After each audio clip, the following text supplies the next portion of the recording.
let's talk about dominant chords with flat 9 and sharp 9. You've probably seen this. So we're in the key of C minor. This is the key of C minor. And you've probably seen this before, that you have flat 9s and sharp 9s in dominant chords. Now, when we have a little loop, just these two bars here, and let's create that little loop. Very good. And then we have the 5 chord that resolves to the minor 1 chord, G7. So this is what we would expect, right? But oftentimes when we go back to a minor chord, we see flat 9. And I show you what is meant by this flat 9 chord. So this is our 1 chord.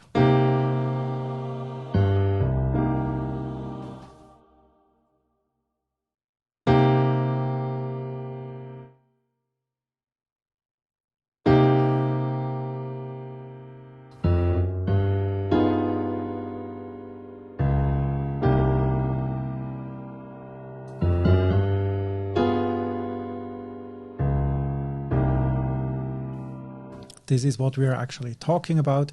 And now the question sometimes is, yeah, but what's actually the sharp 9 and how do the flat 9 and the sharp 9 interact?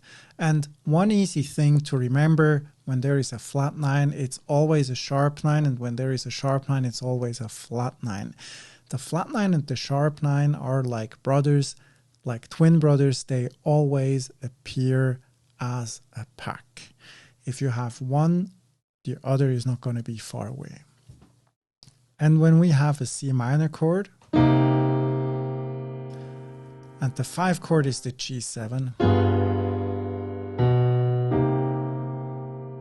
and the G7 can now be a flat 9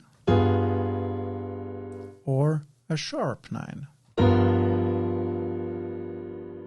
This is the sound with the flat 9. This is the sound with the sharp 9.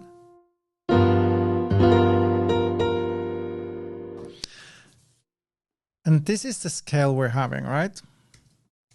G7 flat 9 looks like this. This here is the scale.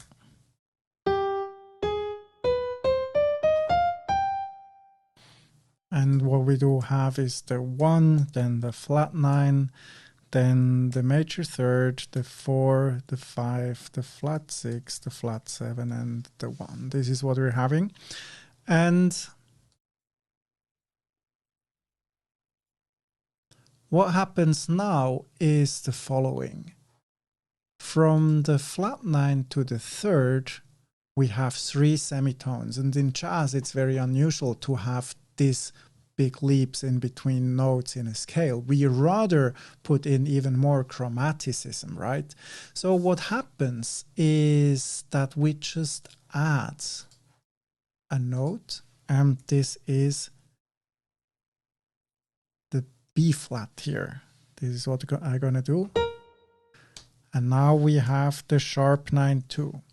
And the sharp 9 is actually borrowed from the world of the diminished scale. I'm not going to go into the details here, but it's the flat 9 is the 9th, and the sharp 9th is the tension that resolves to the flat 9. And this is something we hear very, very, very, very often, that we have something like this, that it makes.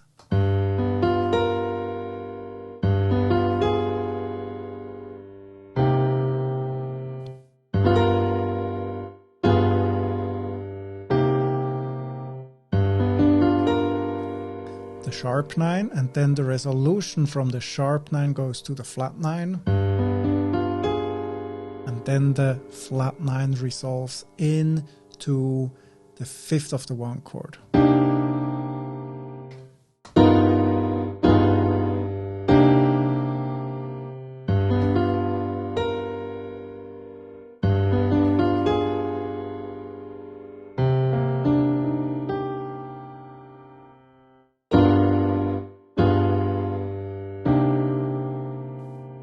That's something you want to study.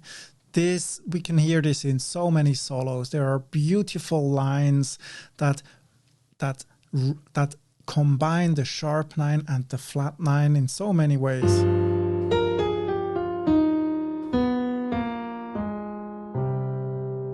That's one of my favorite ones.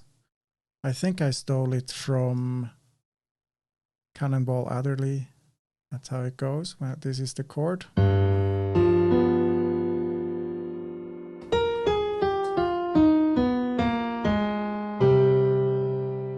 This is the resolution we're looking for.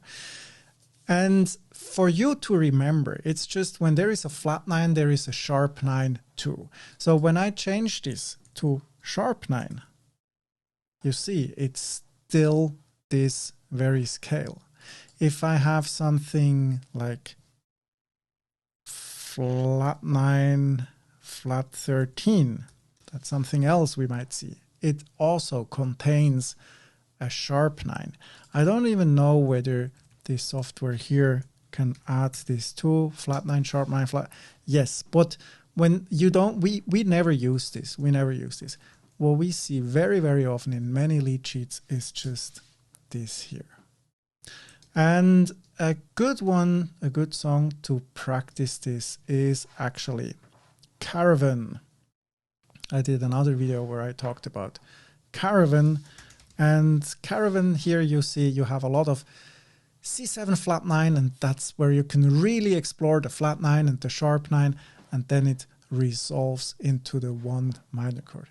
So this is how we treat flat 9 and sharp 9, and make sure you subscribe for the channel so you don't miss the next video with jazz tips, so you can get up on stage and play live with confidence.